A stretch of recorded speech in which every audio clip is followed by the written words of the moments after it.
Palavra da Verdade, com Hernandes Dias Lopes. Marcos 4, 35 a 41. Conseguiram? Que maravilha. Naquele dia, sendo já tarde, disse-lhes Jesus: passemos para outra margem. E eles, despedida a multidão, o levaram assim como estava no barco, e outros barcos o seguiam. Ora, levantou-se grande temporal de vento, e as ondas se arremessavam contra o barco, de modo que o mesmo já estava a encher-se de água.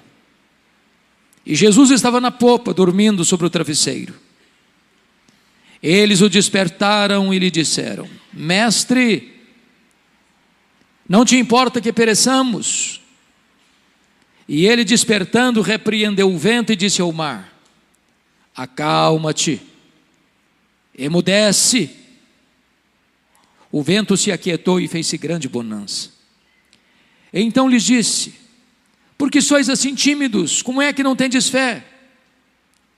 E eles, possuídos de grande temor, diziam uns aos outros: quem é este, que até o vento e o mar lhe obedecem? Eu gostaria de pensar com vocês hoje sobre o tema: não desanime, Jesus está no controle. E eu inicio dizendo que as tempestades ainda existem. E primeiramente, as tempestades são inevitáveis. Ninguém navega pelos mares revoltos da existência sem enfrentar tempestades. Elas chegam para todos, ricos e pobres, homens e mulheres, doutores e analfabetos, crentes e descrentes. Ninguém passa ileso na vida sem enfrentar tempestades. Talvez você que está aqui hoje esteja enfrentando alguma tempestade terrível, que joga o barco da sua vida de um lado para o outro, ao sabor do vendaval. Talvez essa pandemia que já está indo embora, louvado seja Deus, retratou essa realidade. Morreram jovens e velhos, ricos e pobres, médicos e pacientes, empresários e empregados, pastores e ateus, porque a tempestade atinge a todos, indistintamente. Mas em segundo lugar, as tempestades da vida não são apenas inevitáveis, elas são também imprevisíveis. Elas chegam de súbito, sem mandar aviso prévio. E às vezes colocam a sua vida de ponta cabeça. É um acidente grave. É um divórcio doloroso. É um luto traumático. É um rompimento de um namoro, de um noivado, deixando sequelas e cicatrizes. É uma perda financeira radical. É uma situação que você nunca imaginou passar na vida, mas está passando. Sabe por quê? Porque as tempestades são imprevisíveis. Elas chegam sem você jamais ter imaginado passar por elas. Esse fato pode ser ilustrado pela própria geografia deste espaço aqui. Eu acho que todos vocês sabem que o chamado Mar da Galileia, ou Lago de Genezaré, ou Lago de Tiberíades, não é um mar, é um lago. E é um lago de águas doces. O maior reservatório de água doce do Oriente Médio. Esse lago tem 21 quilômetros de comprimento por 14 de largura. Esse lago está encurralado por montes, do lado oriental as montanhas de Golã e do lado ocidental as montanhas da Galileia.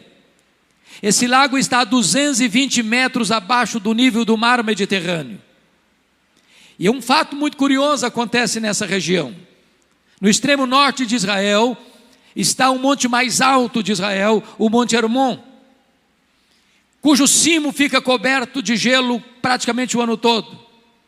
E então, de vez em quando, o vento gelado desce dessas montanhas cobertas de gelo, encurralado pelos montes, bate na superfície desse lago. Às vezes, sol a pino e começa uma tempestade de vento, repentinamente. Foi certamente isso que aconteceu. Quando Jesus disse para eles, passemos para outra margem, não havia certamente nenhum sinal de tempestade. Mas enquanto navegavam, a tempestade chegou subitamente, transtornando a vida deles. É assim na vida também. Você não planeja, você não espera, mas a tempestade chega. Mas em terceiro lugar, as tempestades são também inadministráveis. Aqueles discípulos, boa parte deles, nasceram ao redor daquele lago, trabalhavam naquele lago, conheciam cada palmo daquele lago, já tinham passado por outras tempestades naquele lago e superado as tempestades, mas agora eles não conseguem controlar o barco, eles estão à deriva, eles estão rodopiando no meio do mar, indo para eles ao naufrágio inevitável. É assim na vida também, meus irmãos. Coisas domésticas, coisas familiares, de repente ficam estranhas. Relacionamentos tão harmoniosos, de repente ficam tempestuosos. Aquele filho, aquela filha tão obediente, de repente se torna rebelde. Aquele marido tão amável, de repente se torna tão duro no trato. Aquela esposa tão carinhosa, de repente se transforma numa mulher indiferente e ácida. As circunstâncias da vida que pareciam tão favoráveis e você estava ainda de vento em popa, de repente o vento contrário começa a lançar-se sobre você e a sua vida começa a sofrer riscos e perigos. E você não consegue administrar. E as rédeas saem das suas mãos e o leme não obedece mais o seu comando. Mas em quarto lugar, bendito seja Deus, as tempestades são também pedagógicas. Entendamos isso, irmãos. Nós cremos numa doutrina gloriosa que nós chamamos de soberania de Deus.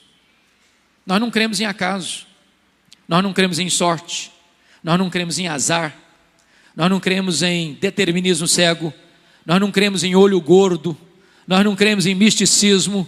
Nós cremos que a mão de Deus dirige o nosso destino. Nós cremos que Deus está no trono, que Ele tem as rédeas da história em suas mãos, e que nenhuma folha cai de uma árvore no outono sem que Deus saiba, sem que Deus permita. As tempestades que vêm sobre a sua vida não vêm para destruir você, vêm para fortalecer e tonificar as musculaturas da sua alma. As tempestades não vêm para nos destruir, vêm para nos fortalecer, não vêm para nos reprovar, vêm para nos aprovar na presença de Deus. Então, dito isto, à guisa de introdução, com a Bíblia aberta comigo no texto, eu gostaria que você considerasse essa passagem comigo. O contexto aqui é que Jesus passara todo aquele dia ensinando as parábolas do reino. E se você já deu aulas, ou pregou, ou deu palestra um dia inteiro, no final do dia você está exausto. E então diz a Bíblia que depois de dar estas palestras sobre o reino de Deus, ensinar essas parábolas, Jesus disse para os seus discípulos: passemos para outra margem.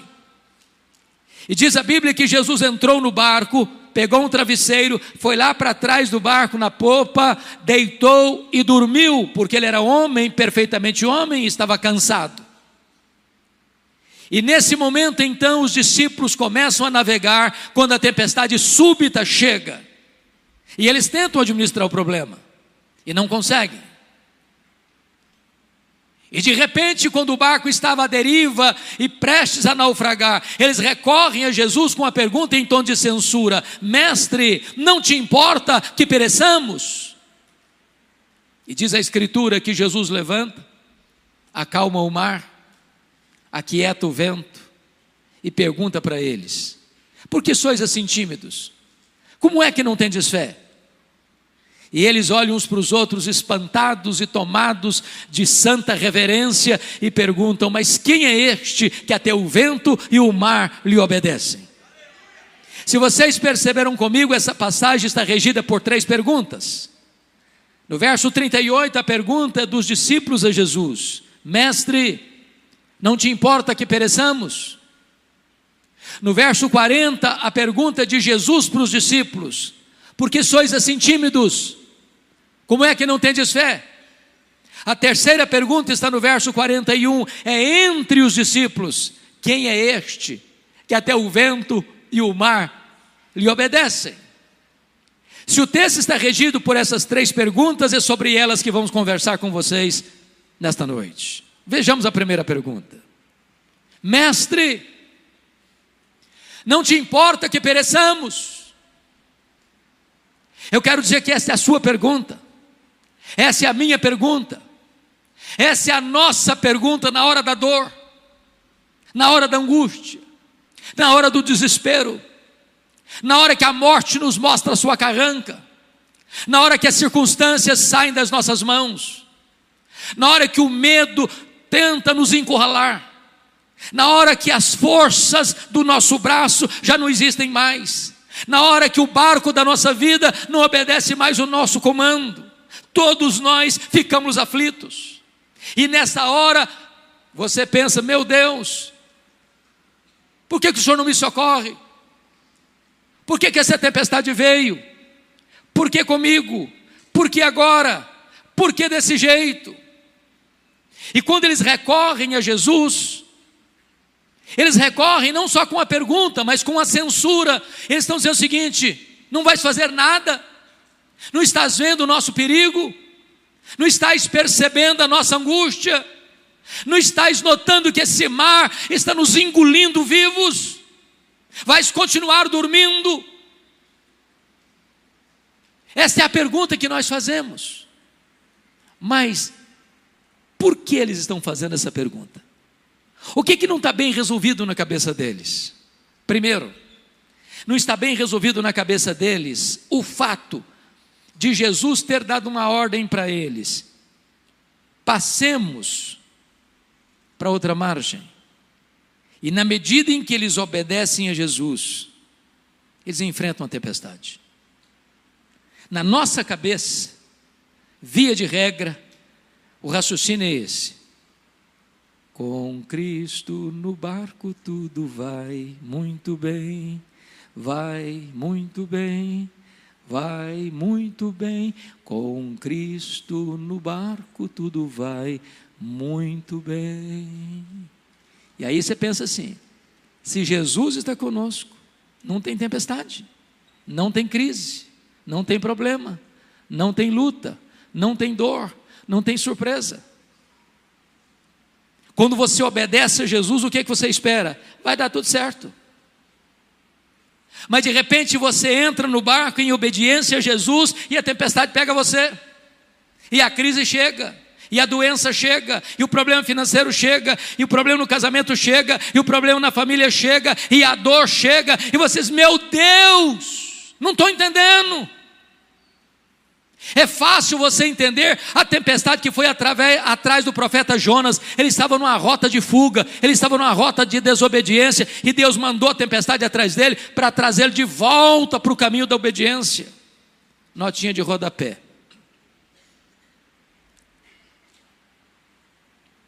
crente rebelde e desobediente é endereço certo de tempestade, sabia?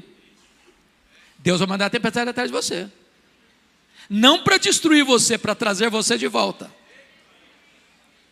Agora, o que você e eu não entendemos é como nós estamos fazendo a vontade de Deus e a tempestade nos apanha. Não estava bem resolvido isso na cabeça deles. Segunda coisa que não estava bem resolvido na cabeça deles: como conciliar a urgência da necessidade deles com a demora de Jesus em atendê-los. Eu pergunto a vocês: o que Jesus estava fazendo naquele barco? Dormindo. Quem está dormindo não está agindo. E sabe, irmãos, pior do que a tempestade, para nós, é a demora do socorro. Tem hora que a demora de Deus grita mais alto nos ouvidos da nossa alma que o barulho mais ruidoso das circunstâncias mais adversas. Talvez foi a dor de Marta, quando manda um recado para Jesus: está enfermo aquele a quem amas. E eu fico imaginando que, já que tinha muita gente na casa da Marta e da Maria, as perguntas eram essas: será que ele vem mesmo? E Marta respondia: claro, ele nunca nos deixou na mão. E o Lázaro piorando. E Marta talvez olhando na estrada se Jesus apontava. E alguém chegava e dizia: ô Marta, eu acho que Jesus não vem. Vem, ele não deixa na mão não. Ele vem, ele é amigo da gente. Ele não vai nos deixar de socorrer não. Ele vai chegar. E o Lázaro piorando. Daqui a pouquinho alguém chega e diz: ô Marta, seu irmão acabou de morrer. E o seu Jesus não chegou. Os judeus que estavam na casa da Marta disseram assim: por que ele não curou o Lázaro? Ou por que não evitou que Lázaro morresse? Ele não fez curas à distância, por que não curou o Lázaro?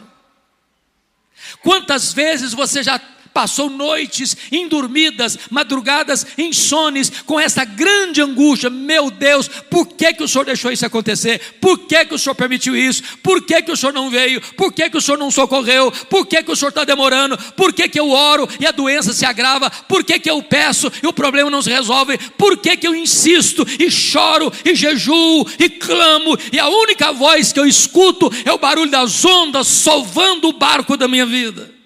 Na cabeça deles não está bem resolvido isso.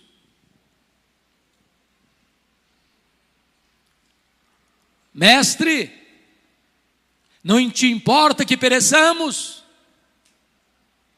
Aí diz o texto que Jesus então se levantou, repreendeu o vento, repreendeu o mar, porque o vento tem ouvidos e o mar consegue escutar o Criador. E eu fico imaginando que o mar, como uma fera selvagem, ao escutar o comando do Criador, vai se encolhendo, e o vento vai se recolhendo às recâmaras, e tudo se faz calmo e bonançoso. Eu quero dizer para você que a sua tempestade é maior do que você, mas a sua tempestade está debaixo do controle do Senhor Jesus. O mar se revolta na sua vida, mas o mar escuta a voz de Jesus, e na hora que Ele mandar, o mar se acalma, o vento cessa, e haverá bonança na sua história e na sua vida. O que eu acho maravilhoso, pastor Marcos, nesse texto, é que há dois registros de tempestades nos evangelhos. Este é o primeiro, e curiosamente Jesus primeiro acalma a circunstância, para depois acalmar os discípulos. Lá na segunda tempestade, relatada em Mateus 14, 22 a 33, o mar também está revolto, mas Jesus não está com eles.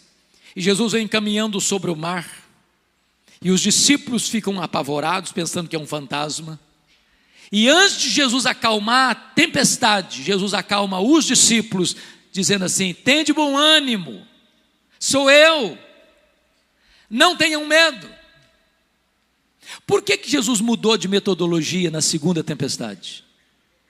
Porque tem hora que Jesus sabe que a tempestade da sua vida não está dentro de você, está fora de você. Tem hora que Jesus sabe que a tempestade não está fora de você, está dentro de você. Tem hora que Jesus não tem que acalmar a circunstância, tem que acalmar o seu coração.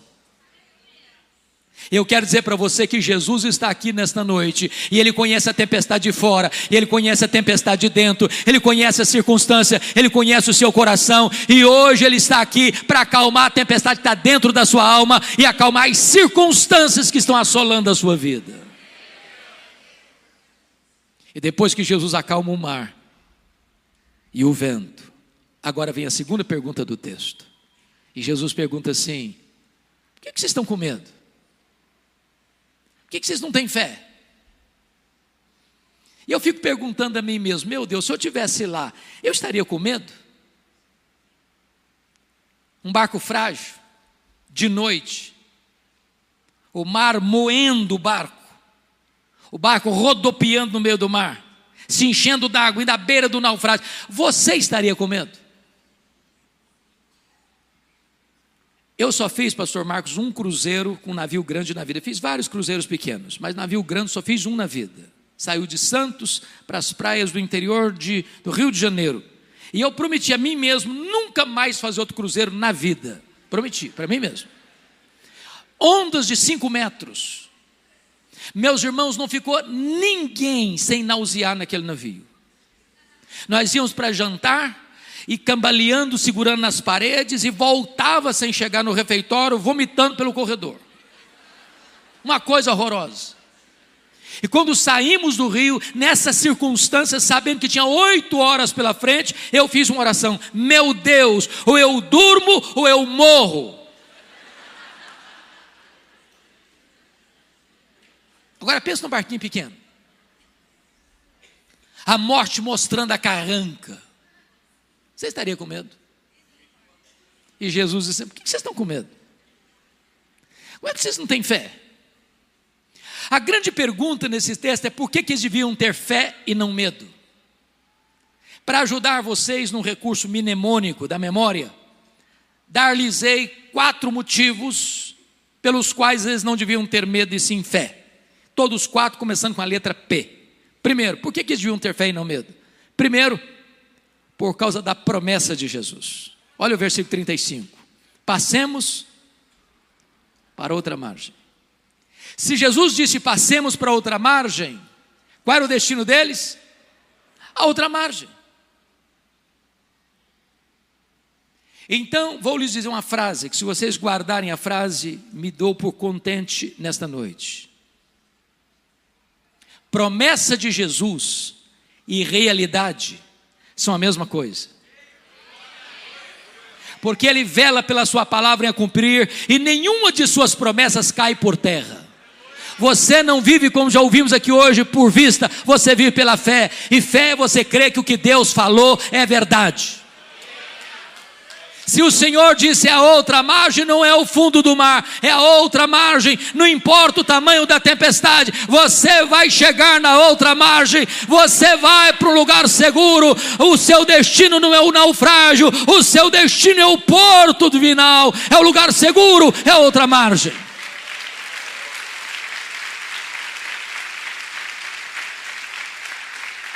Por que eles deviam ter fé e não medo? Em segundo lugar, primeiro, por causa da promessa. Segundo, por causa da presença. Jesus estava dentro do barco. E quem é Jesus? É o Criador do céu, é o Criador da terra, é o Criador do mar, é o Criador do universo, é o seu Criador. A criatura não pode ser maior que o Criador, a criatura não pode vencer o Criador. Se Jesus estava dentro daquele barco não podia naufragar. Meu amado irmão, nós não vamos deixar de ter medo. Não, eu não tenho medo porque eu sou um cara valente, eu não tenho medo porque eu sou um cara forte, eu não tenho medo porque eu sou um leão, eu não tenho medo porque qualquer coisa eu enfrento no peito, porque eu sou bom, porque eu sou isso. Não, você não precisa ter medo, não é porque você é forte não, você é fraco, eu sou fraco, mas o seu Deus é forte, o seu Deus é todo poderoso, o seu Deus é onipotente, o seu Deus está com você. Disse Davi: eu não temo a sombra da morte, porque tu estás comigo, a tua vara e o teu cajado me consolam. E Jesus prometeu: eis que eu estou convosco todos os dias, até a consumação dos séculos. Terceiro lugar, por que eles deviam ter fé e não medo? Primeiro, por causa da promessa. Segundo, por causa da presença. Terceiro, por causa da paz de Jesus. Eu pergunto a vocês: o que Jesus está fazendo no barco mesmo? Dormindo. Então vou fazer outra pergunta. Jesus sabia que a tempestade viria? É óbvio que sim. E se sabia, por que dormiu? Dormiu porque tinha plena consciência que tudo estava sob controle. Me permita dizer isso: paz não é ausência de tempestade. Paz é a certeza que, apesar da tempestade, Jesus está no controle. Você pode perder o controle, Ele jamais perde o controle. Você pode chegar a um momento na vida que você não sabe o que fazer, Ele sabe. Você pode chegar um momento na sua vida, meu Deus, parece que a circunstância vai prevalecer, parece que a situação é inadministrável, parece que tudo está indo de bancarrota em bancarrota, mas Jesus não perdeu o controle, Ele está em paz. Tem hora que o meu coração fica assaltado de temor, e eu preciso dizer para o meu próprio coração, como o Salmo 116, 7, volta minha alma ao teu sossego, porque o Senhor tem sido generoso para contigo. Descansa, ó minha alma, acalma, acalma. Você não está vendo saída, a saída está nas mãos de Jesus. Você não controla a situação, Jesus está com as rédeas na mão. Você não sabe o que você vai fazer, Jesus está conduzindo o seu barco para o porto seguro e divinal. Quarto lugar, por que eles deviam ter fé e não medo? Primeiro, por causa da promessa. Segundo, por causa da presença. Terceiro, por causa da paz. Quarto, por causa do poder de Jesus. Se vocês perceberam, toda essa passagem está ao redor de outros textos que retratam o poder de Jesus. Por exemplo, aqui Jesus tem poder sobre as leis da natureza. O mar escuta a sua voz, o vento obedece o seu comando. Quando ele fala, o universo inteiro escuta a sua voz. O sol para, as estrelas aparecem. Quando ele fala, o vento escuta a sua voz. Quando ele fala, uma mula profetiza. Quando ele fala, um verme obedece a sua voz e vai lá exercer o seu trabalho. Quando ele fala, os demônios batem em retirada. Quando ele fala, os anjos saem na velocidade de um vento para cumprir as suas ordens. Ele é o todo-poderoso Deus, e o universo inteiro se curva à sua soberania. Ele tem um controle, Ele está no comando, Ele é Deus.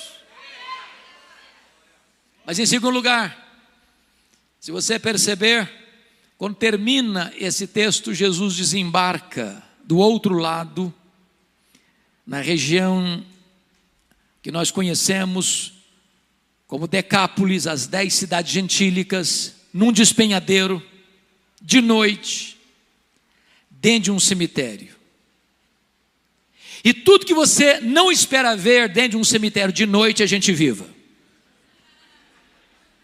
E lá tem um homem furioso, nu, ferindo-se com pedras, violento, correndo entre os sepulcros, gritando desesperadamente, tomado de 6.000 demônios.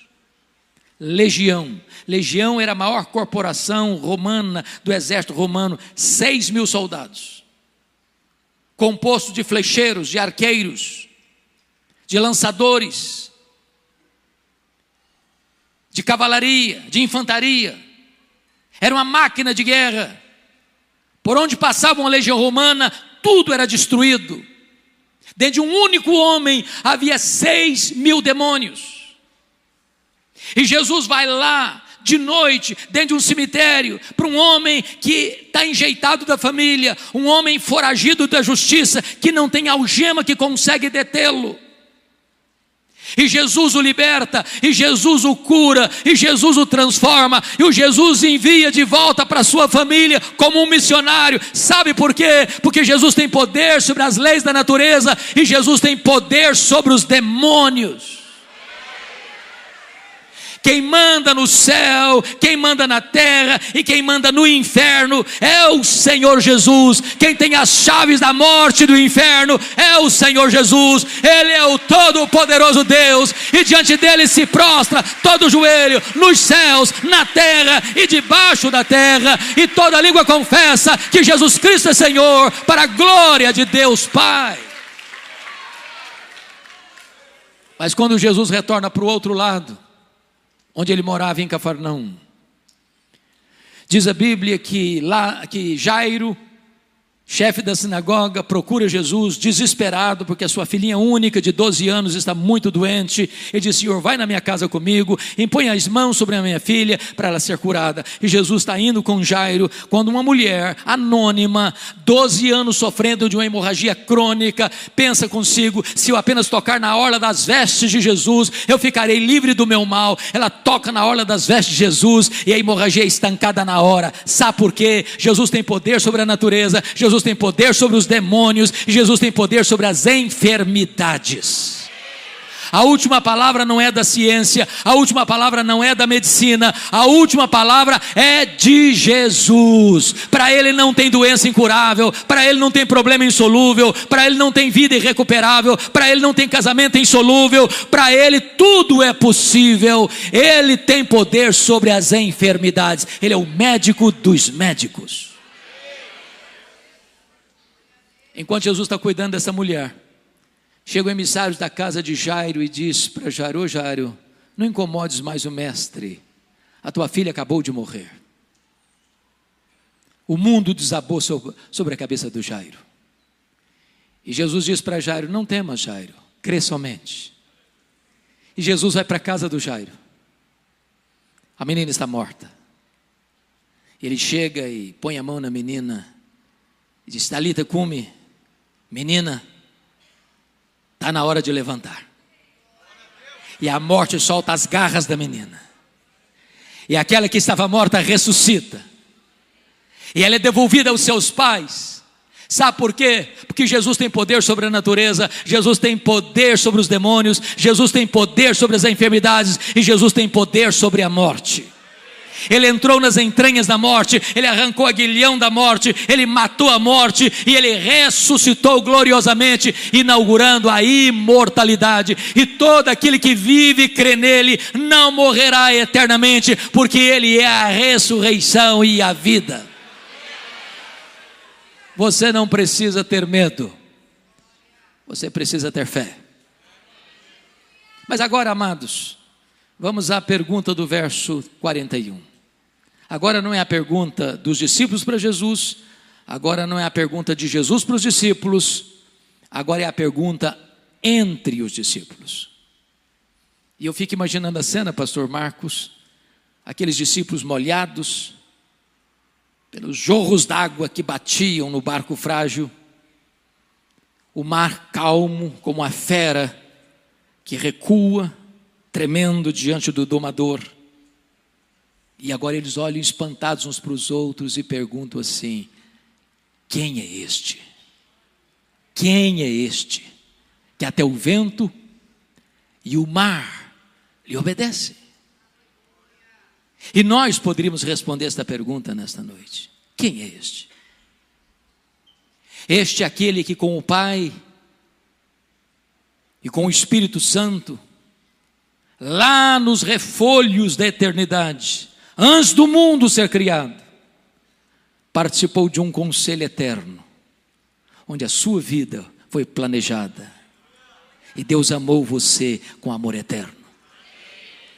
Este é aquele que no princípio criou todas as coisas, porque todas as coisas foram feitas por Ele e por intermédio dEle, e nada do que foi feito se fez sem Ele. Ele criou as coisas visíveis e invisíveis. Quem é este? Este é aquele que sustenta o próprio universo com as suas mãos poderosas. Quem é este? Este é aquele de quem os patriarcas falaram, para quem os profetas apontaram. Este é aquele que foi simbolizado pelo Cordeiro da Páscoa. Este é aquele que foi simbolizado pelo maná que caía do céu. Este é aquele que foi simbolizado pela água que brotava da rocha. Este é aquele que foi simbolizado por aquela nuvem que guiava o povo de dia, por aquela coluna de fogo que guiava o povo de noite. Este foi simbolizado pelo tabernáculo, este foi simbolizado pela arca da aliança, este foi simbolizado pelo templo de Israel, este foi simbolizado pelas festas de Israel, este foi simbolizado pelos sacrifícios realizados no templo, este foi simbolizado pelo sábado. Tudo era a sombra dele, ele é a realidade. Quem é este? Este é o maravilhoso conselheiro, este é o Deus forte, este é o Pai da eternidade, este é o príncipe da paz. Quem é este? Este é o sol da justiça, a brilhante estrela da manhã. Quem é este? Este é o Filho de Deus, que nasceu numa manjedoura, que cresceu numa carpintaria, que andou por toda parte, fazendo bem e libertando os oprimidos do diabo. Os cegos viram, os surdos ouviram, os mudos falaram, os coxos andaram e os mortos ressuscitaram. Quem é este? Este é o grande eu sou, este é o sol da justiça, este é a luz do mundo, este é o pão da vida, este é a porta, este é o bom pastor, este é a ressurreição e a vida, este é o caminho e a verdade e a vida, este é a videira verdadeira. Quem é este? Este é o cabeça da igreja, este é o fundamento da igreja, este é o dono da igreja, este é o edificador da igreja, este é o protetor da igreja. Quem é este? Este é o verbo eterno, pessoal, divino, que se fez carne e habitou entre nós, cheio de graça e de verdade, e vimos a sua glória, glória como do unigênito do Pai. Quem é este? Este é o Salvador, este é o Messias, este é o Senhor dos senhores, este é o Rei dos reis, este é o amado da nossa alma, este é a nossa paz, este é a nossa alegria, este é a nossa justiça, este é a nossa herança. Quem é este? Este é o eterno Filho de Deus, que veio ao mundo por amor de nós, que suou no Getsemane, que sangrou no Getsemane, que foi cuspido no sinédrio judaico, que foi espancado no pretório romano. Quem é este? Este que é aquele que carregou o seu lenho pelas ruas de Jerusalém, é aquele que foi pregado no leito vertical da morte, é aquele que morreu pelos nossos pecados e ressuscitou para a nossa justificação. Quem é este? Este é aquele que voltou para o céu, assentou no trono e derramou o Espírito Santo sobre a igreja. Quem é este? Este é o nosso grande sumo sacerdote, este é o nosso supremo advogado, este é aquele que está sentado no trono e tem as rédeas da história em suas mãos, é aquele que governa, é aquele que reina, é aquele que julga. Quem é este? Este é aquele que vai voltar pessoalmente, visivelmente, audivelmente, repentinamente, inesperadamente, gloriosamente, para buscar a sua igreja. Quem é este? Este é o juiz de vivos e de mortos, que vai julgar as nações. Quem é este? Este é aquele que vai reinar com a sua noiva, este é aquele que vai banquetear com o seu povo, este é aquele que nós veremos face a face, este é aquele que vai enxugar dos nossos olhos toda lágrima, este é aquele com quem reinaremos para sempre e sempre e sempre e sempre. Este é aquele que diz para você e para mim nesta noite: você não precisa ter medo, você precisa ter fé. A Ele a honra, a Ele a glória, a Ele o louvor agora e eternamente. Aleluia, amém.